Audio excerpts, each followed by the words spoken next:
നമസ്കാരം. പ്രധാന വാർത്തകൾ.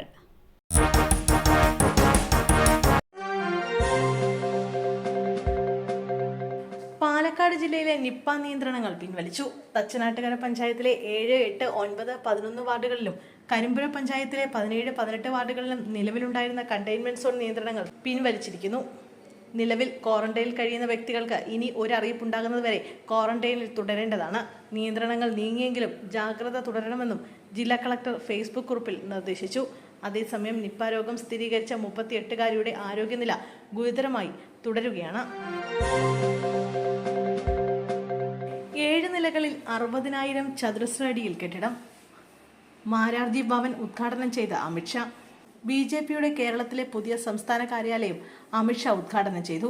ഇന്നു മുതൽ സംസ്ഥാന BJPയുടെ പ്രവർത്തനം മാരാർജി ഭവൻ എന്ന് പേരിട്ടിരിക്കുന്ന കെട്ടിട കേന്ദ്രത്തിലായിരിക്കും.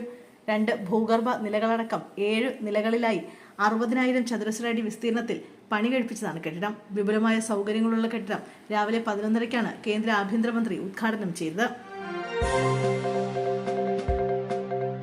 UP മെഡിക്കൽ കോളേജ് ഹോസ്റ്റലിൽ മലയാളി ഡോക്ടറെ മരിച്ച നിലയിൽ കണ്ടെത്തി. ഉത്തർപ്രദേശിലെ BRD മെഡിക്കൽ കോളേജിലെ ഹോസ്റ്റൽ മുറിയിലാണ് മലയാളി ഡോക്ടർ അഭിഷോ ഡേവിഡിനെ മരിച്ച നിലയിൽ കണ്ടെത്തിയത്. അഭിഷോ ഡേവിഡ് PG വിദ്യാർത്ഥിയും അനസ്തേഷ്യ വിഭാഗത്തിൽ ജൂനിയർ റെസിഡന്റ് ഡോക്ടറുമായിരുന്നു. ഡേവിഡ് കൃത്യസമയത്ത് എത്താതിരുന്നതിനെ തുടർന്ന് അനസ്തേഷ്യ വിഭാഗം മേധാവി ഡോക്ടർ സതീഷ് കുമാർ ഒരു സ്റ്റാഫിനെ അന്വേഷിക്കാൻ അയച്ചപ്പോഴാണ് സംഭവം പുറത്തറിഞ്ഞത്. ഗുൽറിഹ പോലീസ് സ്ഥലത്തെത്തി മൃതദേഹം പോസ്റ്റ്മോർട്ടത്തിന് അയച്ചു. മുറിയിൽ നിന്ന് തെളിവുകൾ ശേഖരിക്കാൻ ഫോറൻസിക് സംഘത്തെയും അയച്ചു.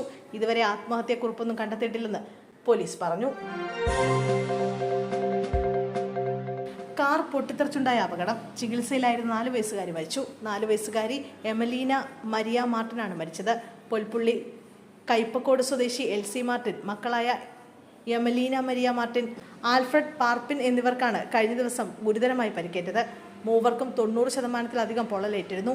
മുതിർന്ന കുട്ടിക്ക് നിസ്സാര പരിക്കുകളുണ്ട്. പാലക്കാട്ടെ സ്വകാര്യ ആശുപത്രിയിൽ നഴ്സാണ് LC മാർട്ടിൻ. ഇന്നലെ വൈകുന്നേരം 4 മണിയോടെയായിരുന്നു അപകടം. കുട്ടികളുമൊത്ത് പുറത്തു പോകാനായി കാറിൽ കയറിയപ്പോഴായിരുന്നു സംഭവം. പഴയ മാരുതി 800 പൊട്ടിത്തെറിച്ചത്. BJP സംസ്ഥാന കമ്മിറ്റി ഓഫീസ് ഉദ്ഘാടന ചടങ്ങിൽ പങ്കെടുക്കാതെ കേന്ദ്ര സഹമന്ത്രി സുരേഷ് ഗോപി. BJPയുടെ പുതിയ സംസ്ഥാന കമ്മിറ്റി ഓഫീസ് ഉദ്ഘാടനത്തിൽ നിന്നും കേന്ദ്രമന്ത്രി സുരേഷ് ഗോപി വിട്ടുനിന്നതിൽ പ്രവർത്തകർക്ക് അതൃപ്തി. കേന്ദ്ര ആഭ്യന്തരമന്ത്രി അമിത്ഷാ പങ്കെടുത്ത പരിപാടിയിൽ പങ്കെടുക്കാതെ കോട്ടയത്തെയും കൊച്ചിയിലെയും സ്വകാര്യ പരിപാടികളിലായിരുന്നു സുരേഷ് ഗോപി പങ്കെടുത്തത്. ആഘോഷമായി നടത്തിയ ഓഫീസ് ഉദ്ഘാടനത്തിലും പുത്തരിക്കണ്ട മൈതാനിൽ നടന്ന വാർഡ് തല ഭാരവാഹികളുടെ പൊതുസമ്മേളനത്തിലും സുരേഷ് ഗോപി പങ്കെടുത്തില്ല. ഇതിനായി സുരേഷ് ഗോപി നേരത്തെ അമിത്ഷായിൽ നിന്ന് അനുമതി വാങ്ങിയിട്ടുണ്ടെന്നാണ് അദ്ദേഹത്തോട് അടുത്ത വൃത്തങ്ങളുടെ വിശദീകരണം.